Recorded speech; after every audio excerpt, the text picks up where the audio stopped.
SBC Media. Welcome to the iGaming Daily Podcast, analysing the news from the betting and gaming industry all over the globe, supported by Optimove, the #1 CRM marketing solution for the iGaming market. Hello everyone, hope you're having a good day wherever you're tuning in from, and it's a pleasure to welcome you to another episode of iGaming Daily's Road to Lisbon series, a series of conversations with industry leaders who will be appearing at the SBC Summit in Portugal later this month. I'm Ted Orme-Claye from SBC News, and I'm very pleased to be joined by Alex Roberts, the Director of Policy at the Betting and Gaming Council, which to any of our listeners may be unaware, people from other countries, is the trade and standards body for the UK betting and gaming industry. Before we get into the conversation, just a quick word for our sponsor. iGaming Daily is supported by Optimove, the creator of positionless marketing and the #1 player engagement platform. And if you're heading to the SBC Summit, you can visit Optimove at their stand. It is stand A555. And if you inquire there with them, you can get your first month free. So, Alex, moving on to the topic of conversation. Obviously, you're going to be talking about this quite a lot in Lisbon later this month, I'd imagine. But this is obviously a hugely important time for UK betting at the moment, isn't it? You know, we're seeing the Gambling Act review recommendations still being adopted and adjusted to. There's quite a heated debate about taxation at the moment, political discussions about gaming and public health. And amidst all this, we're seeing the BGC being particularly vocal about the continuing threat and in many cases the increasing threat of the black market. So just to start things off, how significant do you think the black market is in the UK, and how is the extent of it measured and determined? Yeah, thanks. Morning, Ted, and morning, everybody. I think this is a topic that's obviously been around for a very long time, but I think it's really starting to get the focus and take up that it's long deserved. So that's really good to see. I think just to pick up on something you said in your intro then, I mean, you're right. We've got a lot of regulatory change from the white paper about 2.5 years ago. There's the conversation about taxation. This is something that really feeds into every element of discussion around gambling in the UK and elsewhere. So it's a topic that everybody needs to get on top of. I think taking the second point of your question first, but by its very nature, it's difficult to measure and determine. And there've been a whole host of studies in the UK and internationally by many different agencies and organisations that have sought to measure it, to evaluate the impact of it. And that's really good, I think. I think what we need to understand is these are not competing studies. You know, it's important to have as much information as we can because it's difficult to get actual factual data, so we need all the resources that we can to look at this.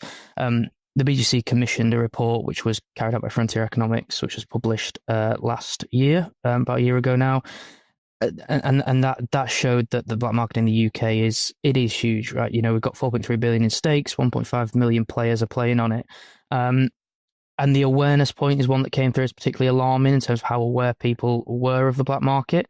But I think what's important to put into perspective is that the black market in the UK is relatively low compared to other international jurisdictions. When you look at channelization, you know, it's big, but from the channelization rate, it's actually in a pretty good place compared to other international markets. And that's something that we need to be conscious of, and that we are when we're having this debate, in that not saying that the black market is out of control in the UK. It's not.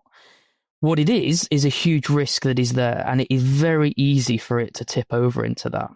It's the ease of access that is really the biggest risk that we need to call out. You know, you and I and everybody listening could pull out the phones now and be gambling on black market sites within minutes, seconds perhaps. That is the huge risk that we need to call out, that if we create a situation where people actually aren't satisfied in the regulated market or are targeted by the black market, it is very easy for them to do that. And that shows two facets of how people engage with the black market. So either they choose, you know, they say, I'm not getting what I want in the regulated market anymore, whether that's products, whether that's restrictions on products, or whether it's odds, bonuses, that sort of thing. I'll go over there where I know I can get it. But actually what will be more likely is you're not engaged customer or non-industry person who actually doesn't realise. They just say, well, hang on a minute, why can't I get bonuses here that I can over there? I'll just go over there. And then we've lost them. Then they're in the black market with all the risks that come with it that I'm sure we'll talk about. So to summarise on the UK, its channelization rate is pretty good in the UK, but it is an enormous risk. It's increased, very accessible, and it's one that is at serious risk of tipping over if we don't get it right. I think that's a very good point you raise with the channelization rates and so on, and kind of the international comparison, because I think this is something we've been talking about on this podcast and on our websites a bit lately. We're seeing it a lot in like Sweden, the Nordics, aren't we? Some challenges of channelization there, particularly around casino gaming, online casino gaming, I should say. The Netherlands as well, Germany. So yeah, in comparison, the UK, we're doing pretty well. I guess the task is to contain this, isn't it? So you've kind of mentioned this a bit earlier, but just to build on that, what policies and best practices do you think are most efficient for the UK regulated industry to contain this black market threat? Yeah, and we touched on it there, as you say, that the best thing that we can do is provide a diverse and attractive regulated product that customers want to engage with and want to stay. The UK is a world-leading sector in this area. You know, we have very few product restrictions compared to other markets, so it's no surprise that our channelization rate is very good. If you start to take some of those away, it is going to go the other way. I think that's what we've got to do. You know, we've got to continue to provide that product, and there's a couple of angles of that. One is what we're allowed to do, but the other is what operators can do in terms of continuing to innovate and look at how best to support customers.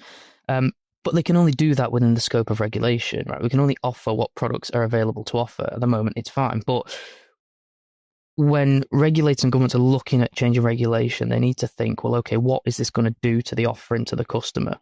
And it's not just regulation as well. You know, there are also other threats hanging over operators' heads. You mentioned at the top the tax. That's dominating every conversation that's going on at the moment in both for the BGC and within operators, I'm sure elsewhere, about threats of tax rises at the budget, which is now at the end of November. So with that hanging over operators' heads, they're already having to worry about it. But actually, can you expect innovation and growth in the next until that's clarified? Of course you can't.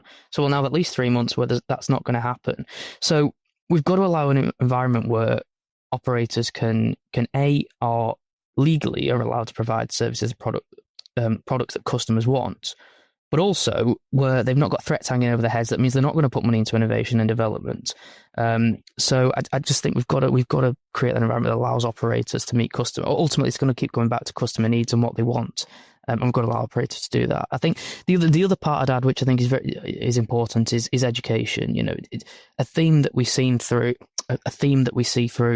almost every conversation or every report that comes out is that customers cannot identify a black market site from a regulated site, you know, unless it's brand recognition. They've not got a clue, frankly. So as operators, you know, we should look at what we can do to make customers more aware of that. But ultimately, this is a conversation that's got to involve regulator and government as well as to how we educate customers of the risks. Yeah, and I mean, a lot of these black market sites as well, when you do come across them, they do quite a good job of disguising themselves as a regulated one, don't they? They'll put the UK Gambling Commission logos on there. A lot of them will have GamStop logos on there and things like that to give you the impression that they've got the same RG, the same SG kind of policies and practices as the regulated industry, when obviously we know that they don't. And you mentioned as well there, obviously, the importance of customer preferences and customer demand. Like you said, you know, the UK, we have a very liberal market, really, with lots of products that customers can access. So regarding on this sort of topic, what indicators do you think operators and regulators should look out for that suggest a customer might move to this black market? Yeah, it's a difficult question. You know, as we said earlier, it's difficult to identify the scale of the black market. It's also difficult to identify when somebody may go, and there's a range of motivations why they might do so. I mean, I'd take both separately. I think from an operator perspective, it's very difficult to know when a customer may leave. And if you play it out, you know, customers are not going to tell you they're going to do this. If you're in a live chat, for example, with a customer conducting an SG interaction or asking for information, the customer's very unlikely to say, I'm going to the black market, goodbye. And even if they do say that, you know, what do you do? That's a debate that happens. But actually what they're more likely to do is just leave, just end the chat, not come back, you don't see them again. And what are operators supposed to do then? You know, operators cannot then keep chasing them, keep emailing them, phone calling them, saying, where are you, what you're doing? Because that's something that they get pulled up for, right? You know, this customer's chosen not to play with you. You keep chasing them, you keep contacting them. You shouldn't be doing that. So there's very little, I think, that operators can do in terms of their actual players moving to it and identifying that. I think what we can do is produce as much research as possible. An industry put a lot of money, frankly, but have put a lot of time into producing research around the black market, and that's something that definitely will continue to do to ensure that as much information as there is possible to identify why customers might move. Which then I think takes you into the second part of this question about what regulators can do. And I think that is about research, it's about understanding customers. The Gambling Commission in the UK are publishing a black market study any time now, we think, may well be out by the time of this podcast, on the black market. I don't know fully what it's going to contain. Will it contain views of customers, why they move? I hope so. That'd be really interesting to see. But when you've got that information, use it, right? So if you've got service and information on customers about why they move to black markets, why they don't stay in the regulated sector, that should form the basis of every conversation you might have about changing regulation and the market that we offer. And there's a balance, we totally accept that there's a balance, right? Sometimes you've got to make decisions for customers that are in the best interest that they don't like, whether that be product restrictions or account closures or whatever that might be. But if a critical mass of people are saying, well, actually, I want this, then you've got to find a way to provide it safely. And that's where I think research is key to understand that. And then turning away from the industry, obviously you mentioned that quite an important thing for us to keep a lookout there for, which is obviously the Gambling Commission's report into the black market.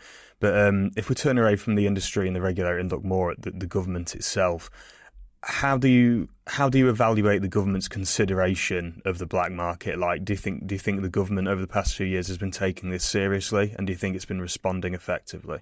Yeah, in the last few years, I do. I think it's, as I sort of said earlier, a few years ago, all you heard was that industry are using the black market as an argument to avoid regulation. That's never been the case, but we're not hearing that now, which is really good. Government are very engaged. DCMS in particular, we've had some really good conversations with them. They're very interested in this, so it's definitely being taken more seriously now, which is good to see. And the industry, stand willing to provide as much information as we can to help with anything they do. I think that some of the changes they made are good. Given the Gambling Commission new powers to take down URLs rather than relying on cease and desist letters is helpful. I think there's a lot more to do. I think where you could particularly look at how people are accessing this content. We could, everyone who listens to podcasts will know how to find a black market website. You'll Google it. There'll be a page of results, all black market websites, right? Why is that okay? Why is that allowed? We can't pull up our phones now and buy a gun or Google how to buy drugs on the first page of Google. It doesn't happen, because it's not allowed. Similarly, there's been great work done in other areas, not to draw a comparison, but other areas. So, for example, suicide content, has been removed a lot because of the harms that's done. So why then are we in a situation where illegal gambling is so easy to access? And I think that's an area we should look at to say that it cannot be acceptable that on the first page of whatever search engine you go on, you are filled with illegal sites. And I think a wider point to make here is that this is not, for the most part, illegal gambling sites now are not two blokes in a basement somewhere who've set something up to chance their arm. These are increasingly sophisticated operations. They are very well financed. The funds that are going to them are funding very nefarious activities. So it's got to be taken seriously, and that's where industry can help by just raising the profile of this. But it needs support of government, and we'll keep calling out those risks. Yeah, that's an interesting one, I think, because I've seen reports from the likes of the United Nations flagging the sort of the global risks of large criminal syndicates and so on, like you referred to there, involved in illegal gambling operations. Obviously, that's often linked to cryptocurrency. You don't know what where these funds are going, what they might be used to be funding. And I think even like the Isle of Man government, obviously quite a significant one for the UK industry, has flagged those concerns as well. So yeah, it's a very important point to raise, I think. We're going to talk about this a little bit more, but I think we'll just take a quick ad break and then we'll be back to continue this discussion. SBC Leaders connects the gambling industry's top-tier operators and associations to share the best ideas, collaborate on solving the biggest issues, and push innovation throughout the betting and gaming industry. If you're an operator and want to join the discussion, visit sbcleaders.com for more information. Welcome back to iGaming Daily's Road to Lisbon series. I'm Ted. I'm here in the studio with Alex Roberts from the BGC, and we were just talking about the UK government's changing approach to the black market in recent years, the gambling black market, and how it's becoming, I think, a lot more aware of the presence of this. So to build on this a bit more, Alex, how do you think the industry can better collaborate with the government and with the regulator to address any lingering black market risks that we're seeing in the UK? Yeah, I mean, we've got to recognise it as a shared challenge first and foremost, and there's got to be an acceptance that the black market is always going to exist, right? We've not defeated it in any other sector. We're not going to defeat it in gambling, but we've got to recognise we've got to work together to minimise its impact as much as possible. I think government and regulator should accept the industry has good intentions in this area. It is not all commercial. We know these sites are harming our customers. They are damaging the reputation of the industry. We want to combat it just as much as everybody else does. And likewise, government and regulators should share information with us where they have it, to allow us to better understand it ourselves. I think, and likewise, the industry's got to accept as well. You talk about not being able to defeat it. There's no silver bullet here. If the Prime Minister stood up tomorrow and said the number one goal of my government is to eliminate the gambling black market, it would not be achieved. So I think let's just be realistic about what's achievable. Let's share information. If it means we have to sit in a dark room and lock phones outside, let's do it. I think operators obviously increasingly operate in many markets across the globe. They will have direct information, they'll have secondary source information that'd be very useful for the government and regulator to have. We should share that. But equally, where the government and regulator are looking into this now information, share it with us. We may be able to, industry may be able to support that knowledge. They may be able to help. And I think only by coming together can we really the most effectively challenge this issue. Now, I'm going to take the conversation in a slightly different direction now. We've seen a lot of conversations, particularly during the Gambling Act review, about the risks of over-regulation and how that might drive people to the black market. Obviously, affordability checks, finance risk checks, and so on. There was a big conversation around that. A conversation around the ability of the industry to advertise itself and obviously engage with customers and keep the channelization rates that we'd mentioned earlier that are so important to keep them strong. And obviously now we're seeing a similar discussion around tax. But aside from over-regulation, are there any practices of the industry itself, like around customer account limitations and so on, that might push these customers to unlicensed operators? Yeah, I mean, I don't think we're in a position in the UK where we've got over-regulation as such, but that's the debate, right? It's about whether we get to that position. I still think this is about regulation. This is about the overall state of the industry and where we're operating in. We've got to allow operators to grow their business, take more risks, and not be in a position where they're constantly looking at costs or changing regulation or tax. I mean, take an example. Look at the one of the things that always comes up when we talk about the black market is the huge offers, free bets, promotions, deposit bonuses that are offered there that are not offered in the regulated sector. Regulated operators have huge amounts of additional costs. They pay tax, they pay safer gambling teams, they pay compliance teams. These are monstrous departments and costs that they take that the black market don't have and have that advantage. And so unfortunately, I think the position is that the cost base of the regulated market just means that they are going to have to take business decisions that the black market doesn't have to take. And then I know we're again a bit of a curveball I've got for you here, but we've seen as well this year a bit of a spotlight cast on the white label partnerships that we see in the UK. Obviously the big example of that would have been TGP Europe, the Isle of Man based enterprise, and kind of the fallout around that. They obviously had some of the brands they were operating in the UK had some sports sponsorships as well, some prominent clubs, which made that even more, put a lot more publicity on that. So do you think the white label partnerships are something of a regulatory blind spot when it comes to overseeing and limiting offshore activity in this country? Yeah, you're right. It is a topic that gets a lot of debate. It's something that we were talking about this morning, actually, and yesterday. I wouldn't say they're a blind spot as such, and I think it's important that we differentiate between different types of white label agreements, right? So there's white label agreements where that allow operators to operate into a market without maybe the cost base that they would if they set up completely on their own, and their primary goal is to provide services to customers within that market, right? I think that's an agreement that should stand, and it's something that's very helpful to the overall ecosystem of the industry.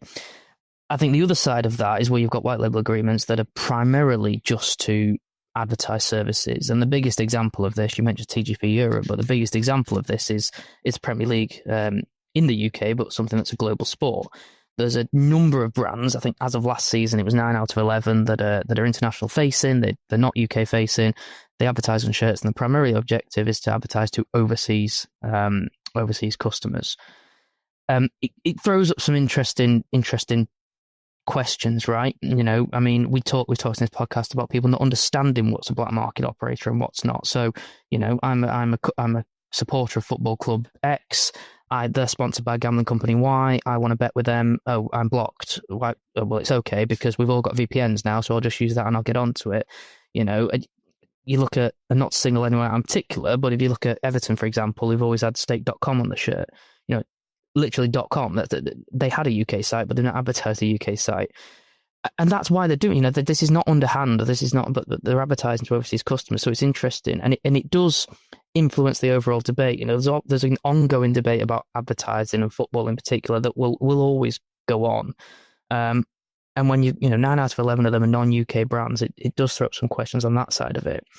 I think the other part is, and this is where I don't think actually I can answer your question with great authority, because we just don't know what the regulation is. TGP gave up the license, therefore you've got a number of gambling operators which now do not have a white label agreement at all. I'll clarify, I don't know if some of them have got different ones, but certainly for a period, there's a number with just no white label agreement now. Yeah. But yet they're still on shirts, which begs the question, what was the point in getting the white label agreements in the first place if any international operator is allowed to advertise on shirts without a license or an agreement? And it throws up a different question is, well, does that mean that anybody can advertise? Could a completely illegal site just advertise on the tube, for example? Now, there is an offence that you can't advertise on lawful gambling, but what does that mean? And so I've probably changed my answer to the question when I said I don't think it's a blind spot. I think it probably is. We've spent a lot of time trying to get our heads around this regulation just to understand it. We've spoken to lawyers about it. It's difficult. And that's where, there's certainly no blame on the part of anybody as to why we're in this situation. The legislation, the regulation is what it is. So it's really difficult. It's something that I think should be clarified in some way. But I do just want, just to clarify, none of these sites are doing anything wrong, right? This is perfectly legitimate practice. But I think you're right to just raise how this impacts the overall debate around gambling and gambling advertising, I suppose, in particular in the UK. Yeah, it's got a lot of relevance to the sponsorship debate, hasn't it? And to a lot of people, a lot of football supporters and campaigners and so on, it's casting sponsorship in a negative light. And I think there are, like we were just talking about, there's definitely a conversation to be had here of figuring out, just getting clarity really on, right, what are the rules, what are the standards, what we can do and can't do, because it's such a multi-dynamic and multi-layered topic really to discuss that. Maybe in some areas of it we have got some clarity, and in other areas there's blind spots. So I think there needs to be a bit more cohesion around that one. And then just to round us off, because I think we're close to running out of time, we kind of touched on this a little bit earlier with you mentioned how a Google search can just find plenty of examples of unlicensed sites, many of them kind of like trying to masquerade as regulated ones really. We're also seeing some cases of affiliate platforms playing quite a prominent role in promoting unlicensed websites to UK customers. Is this something that you think needs some more regulatory attention as well? Yeah, as you say, it's a similar thing in that there's a number of affiliate platforms in our industry in particular that are perfectly legitimate tools for companies to advertise their services and attract customers, and that's good and healthy for the industry. When companies might not have huge marketing budgets to attract customers in other ways, and I'm sure most certainly almost all of these affiliate platforms will have strong vetting processes in place for who they're advertising, who they're targeting, and where they're doing that. But you're right, it does raise a question about some of these sponsorship deals or agreements, or however loose they may be. I think one area that's grown and does get attention and you can't really say streaming's growing anymore. It is just huge. It is what it is. But there's a lot of that content on there and agreements. I don't watch streaming, but I watch gambling content myself. Almost all of these people are sponsored, and that's good. It allows them to create an industry that people are interested in.